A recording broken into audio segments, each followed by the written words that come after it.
Se trata de entender la sociedad pensando en el ciclo económico, que es el análisis materialista de toda la vida, no en el ciclo electoral.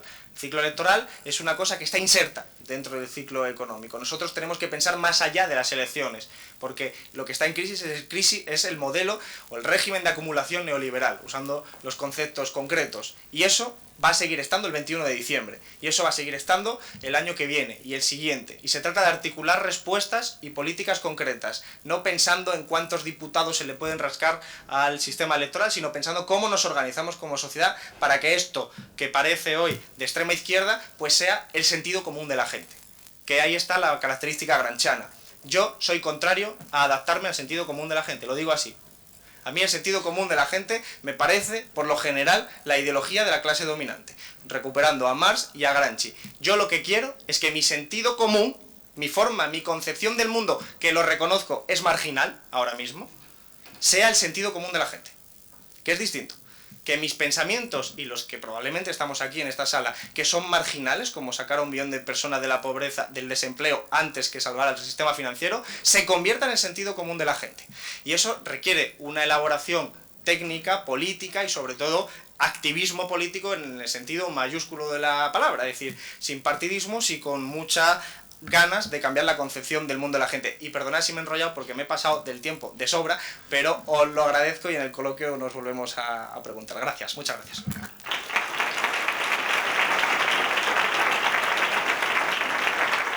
Ahora toma la palabra Francisco Trillo.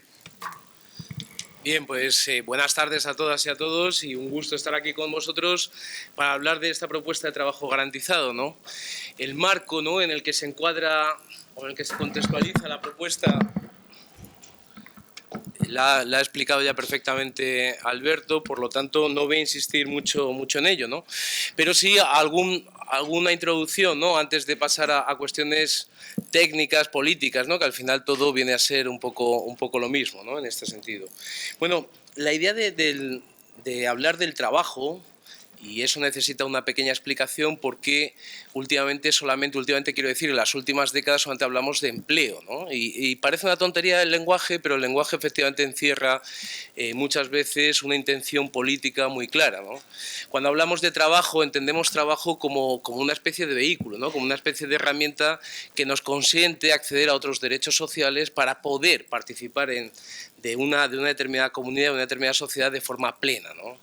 Por tanto, el trabajo para nosotros no es simplemente tener un empleo, con independencia de si eso nos permite o no nos permite salir de la pobreza, si nos permite o no poder participar, que como decía antes, plenamente en sociedad. Y la propuesta de trabajo garantizado, en realidad, aparte de tener, que es donde se ha enfocado más la capacidad, ¿no?, de recuperar a 1 millón de personas del desempleo, creo que tiene una serie de funciones fundamentalmente políticas que pretenden precisamente anudar esa relación entre trabajo y ciudadanía, desechando, ¿no?, desterrando al empleo del lugar que ocupa. Pensad, por ejemplo, que el propio Ministerio, con la llegada del Gobierno del Partido Popular, el propio Ministerio de Ramos ya no se llama Ministerio de Trabajo, sino que se llama Ministerio de Empleo, ¿no?, pasando, por tanto, de ser una cuestión de política social a ser una cuestión estrictamente de política económica, donde vosotros lo sabéis mejor que nadie, lo único que importa es efectivamente si hay más o menos desempleados, con independencia de cuáles son las condiciones de trabajo y de vida de esos empleados, ¿no? Bien. En ese sentido, lógicamente, y así lo he explicado, yo pasaré de puntillas por ello, pero conviene seguir en ese hilo.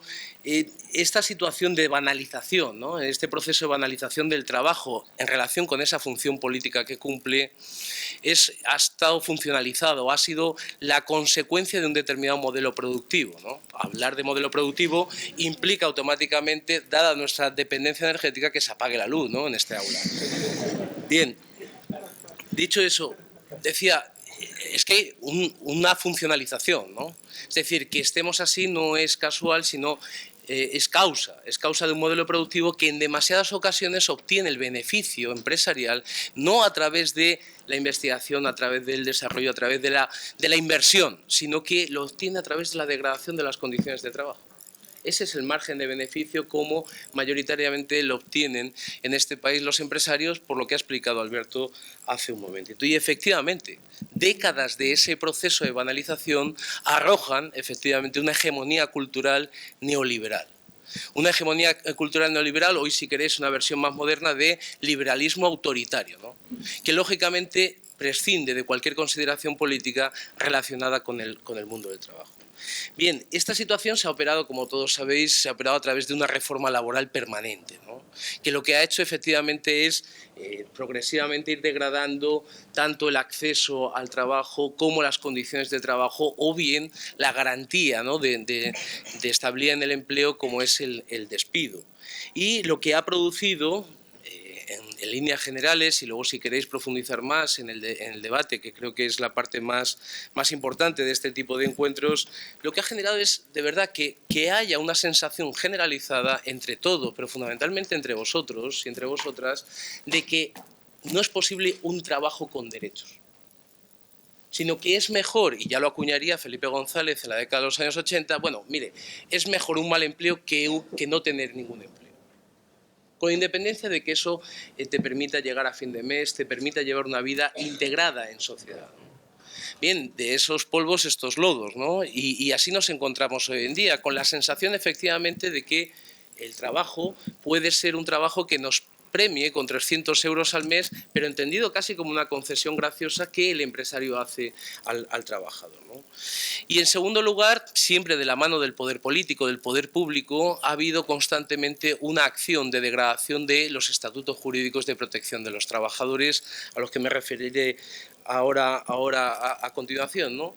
Y en tercer lugar, como los tres grandes ámbitos de intervención de este proceso por parte del poder público, ha habido una gran transferencia de rentas del trabajo a rentas del capital.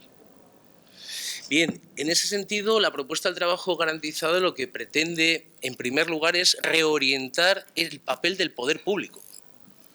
Es fundamental reorientar el papel del poder público. ¿Con qué? Pues con una situación muy concreta, y es que el estado pleno de ciudadanía no puede quedar reservado a un acuerdo entre privados, entre sujetos privados. Es decir, que el hecho de estar en una sociedad determinada no puede depender única y exclusivamente de si tenemos o no tenemos un trabajo. Y en ese sentido, lógicamente, el poder público tiene una obligación constitucional de promover una sociedad hacia el pleno empleo con derechos. Bien, si eso es así, efectivamente, las políticas públicas de empleo que se han seguido en este país han ido en la dirección opuesta, en la que señalaba yo anteriormente, es decir, simplemente obsesionada por transferir el mayor número de rentas del trabajo al capital, fomentando y financiando a las empresas en todos, incluso de forma obscena, en el ámbito fiscal, en el ámbito de la seguridad social, incluso en el contexto actual, ¿no? Bien, si efectivamente ese es un primer punto que quiere tratar de corregir la propuesta de trabajo garantizado, un segundo tiene que ver efectivamente con fortalecer, ¿no?, o poner freno al chantaje que supone el desempleo. Hasta ahora, lógicamente, el desempleo es un chantaje que se utiliza política y económicamente muy bien, porque encaja muy bien en este mensaje de que en el contexto actual cualquier empleo vale, con tener empleo vale. Bien, esa situación es la que pretende, en segundo lugar, cortocircuitar la propuesta de trabajo garantizado, impidiendo, o mejor dicho, colocando al poder público como garante de ofertar un empleo, un trabajo que en un momento determinado el sector privado no puede hacer. ¿Evitando qué? Evitando, por tanto, una degradación progresiva hacia el infinito que comportaría, ¿no?, en esos economistas a los que hacía referencia antes Alberto, que para ellos, claro, la creación de empleo a salario cero, creación de empleo del 100%, pleno empleo, sociedad del pleno empleo. Bien, evitar eso significa, en última instancia, trabajar en un área del trabajo, de la ordenación del trabajo subordinado por cuenta ajena, como es la estabilidad en el empleo. Una estabilidad del empleo que, como conocéis también vosotros, y luego podemos entrar en el debate si os apetece y entendéis oportuno, una estabilidad del empleo que ha sido degradada progresivamente, por dos vías fundamentalmente: por la vía de la contratación temporal masiva, muy ligada a los sectores productivos, a los sectores calientes de este país, que son estacionales fundamentalmente, servicios, hostelería, construcción, como se ha señalado, y por la vía de reformas del despido. Reformas del despido donde, si habéis seguido los debates políticos, son debates políticos de una calidad que a uno le dan ganas de, en muchas ocasiones, incluso de cortarse las venas, porque efectivamente esa cultura hegemónica está siempre ahí, ¿no? Y la propuesta siempre en referencia al despido es siempre la misma, es decir, oiga, el despido es muy caro, ¿no? Bueno, el despido es muy caro siempre y cuando no exista una causa, porque si existe una causa, por ejemplo, yo pego a mi empresario porque ha habido una situación en la que me ha bajado el sueldo un 60% de manera, en fin, por una causa económica, por el tema que haya sido, y me despide mi empresario, el empresario lógicamente no tiene que pagar nada de indemnización, ¿no? ¿Cuándo tiene que pagar el empresario indemnización? Lógicamente la tiene que pagar cuando no ha tenido una justa causa para despedir y despide simplemente porque entiende que las personas trabajadoras son como máquinas, ¿no? Que se pueden conectar, enchufar y desenchufar a la red del trabajo cuando él lo entienda oportuno, sin más consideraciones. Y en ese sentido, claro, ahí sí que hay que pagar una indemnización. Bueno, todo el debate político, o la mayoría del debate político, ha pasado por entender esta ecuación, ¿no?, que decía yo antes, que era cuanto más barato sea despedir, mayor creación de empleo se podrá permitir un país como España, ¿no? A las pruebas me remito que el despido hoy en día está en sus cotas más bajas en cuanto a la indemnización y, sin embargo, la creación de empleo, como todos sabéis, está en los umbrales que está. Bien, por tanto, ¿cómo cortocircuitar ese chantaje del desempleo a través de la propuesta de trabajo garantizado? Obligando al poder público a que sea el que cree trabajo directamente. No a través de financiar a las empresas, a través de exenciones fiscales, a través de no pagar sus cuotas a la seguridad social, etcétera, etcétera, sino efectivamente a través de la creación directa de empleo. ¿Cómo? Pues a través de constatar una paradoja muy importante, y es que es cierto que nos dicen que no hay empleo, pero también nosotros vemos diariamente que hay una cantidad de trabajo por hacer, ¿no? Una cantidad de trabajo que además incorpora un elemento muy importante de corrección del modelo productivo actual, y es que incorpora el aspecto humano del trabajo. Bien, incorporar ese aspecto humano del trabajo implica, por tanto, la detección de las necesidades sociales más urgentes que hoy en día no aparecen prestadas desde lo público y mucho menos desde lo privado, o por lo menos en un acceso igualitario y universal a los ciudadanos, y aprovechar una situación como la actual para efectivamente reconducir el empleo hacia el trabajo, siendo el Estado el mediador, no el empleador directo necesariamente, pero sí el mediador, para poner a través de organizaciones no gubernamentales, a través de cooperativas, a través de tantas y tantas otras fórmulas, poder acceder a, por un lado, sacar a estos trabajadores del desempleo y, por otro, atender esas necesidades sociales. Bien, por último, para ir finalizando y no extenderme mucho más, ¿no? Efectivamente, el trabajo garantizado tiene como último objetivo contribuir a ese necesario cambio de modelo productivo. Y digo contribuir, no es que vaya a cambiarlo directamente, porque efectivamente no se trata de una propuesta rupturista, sino que engarza con lo que hay y que pretende, lógicamente, colocar al modelo productivo en otro lugar muy diferente al de hoy en día, ¿no? ¿Cómo? Pues lo señalaba antes, destacando ese aspecto humano del trabajo, pero también fijando unas condiciones de trabajo que sean dignas. Que sean dignas y que, insisto, esta indignidad de las condiciones de trabajo no es el producto de esta crisis. En el año 2006 el salario más frecuente entre los trabajadores no llegaba a los 15.000 euros, estaba en 14.400 euros, brutos anuales. Es decir, una vez descontado impuestos, una vez descontado cotizaciones sociales, el famoso fenómeno del mileurismo en 2006 era falso, era un espejismo, que solamente a través del acceso, lógicamente, al préstamo, ¿no?, uno podía fingir o vivir en el espejismo de que podía acceder a bienes de primera necesidad, como por ejemplo la vivienda. Bien, fijando un salario a ese trabajo, no solamente se proporcionaría un salario mínimo a ese trabajo, no solamente proporcionaría una vida digna a esos trabajadores, sino que obligaría también al sector privado a corregir esa situación por la cual hoy, lógicamente, cuanto más bajos sean los salarios, mucho mejor para un modelo productivo, para una estructura productiva como es con la que cuenta España. Y en segundo lugar, y con esto finalizo, hablando de introducir una jornada de trabajo que no solamente sea más proporcional al trabajo que se desarrolla, fijándola en 35 horas semanales, sino que además empiece a dar cabida de verdad, de una forma sincera, a la necesaria situación de que las personas trabajadoras tengan la capacidad de conciliar su vida personal, su vida familiar y su vida laboral. Bien, yo simplemente concluyo, obviamente, diciendo que todo ello hace que la propuesta de trabajo garantizado no solamente sea una propuesta necesaria, sino que además, como recordaba Alberto, por desgracia, después de su paso por el programa de Ana Pastor, aquí los dioses confundan, es realizable.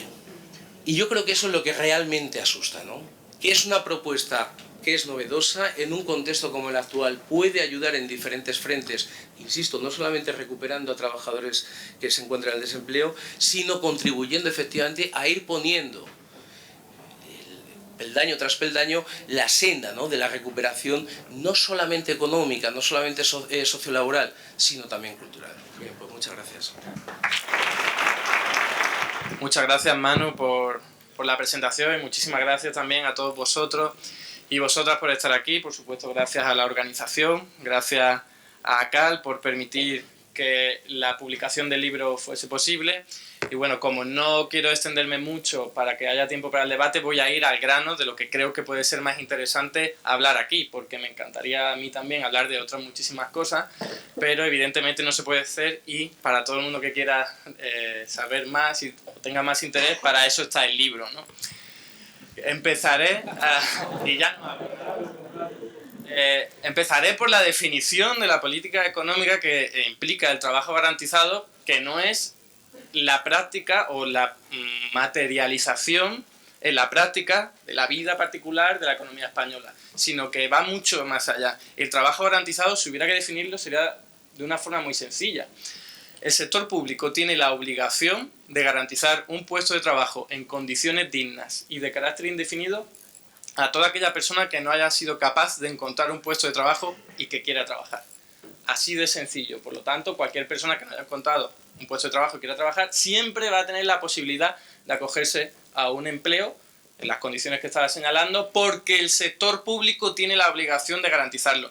Que el sector público tenga la obligación de garantizarlo no quiere decir que sea una relación convencional, como decía Paco, de Estado y empleado, sino que va mucho más allá, como intentaré ahora explicar.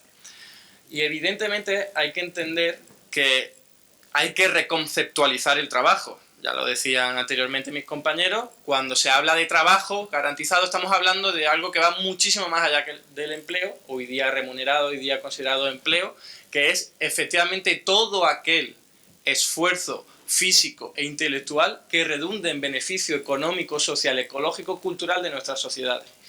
Es decir, una madre cuidando a su hijo, eso es trabajo aunque no esté remunerado. Una persona cuidando el medio ambiente, eso también es trabajo, aunque no esté remunerado por el mercado ni por el sector público convencional. Por lo tanto, lo que se trata de hacer con el trabajo garantizado es decir, oye, esto es importante, esto es crucial para nuestras sociedades, para que incluso nuestras generaciones venideras puedan sobrevivir en un mundo sano, y por lo tanto lo vamos a dignificar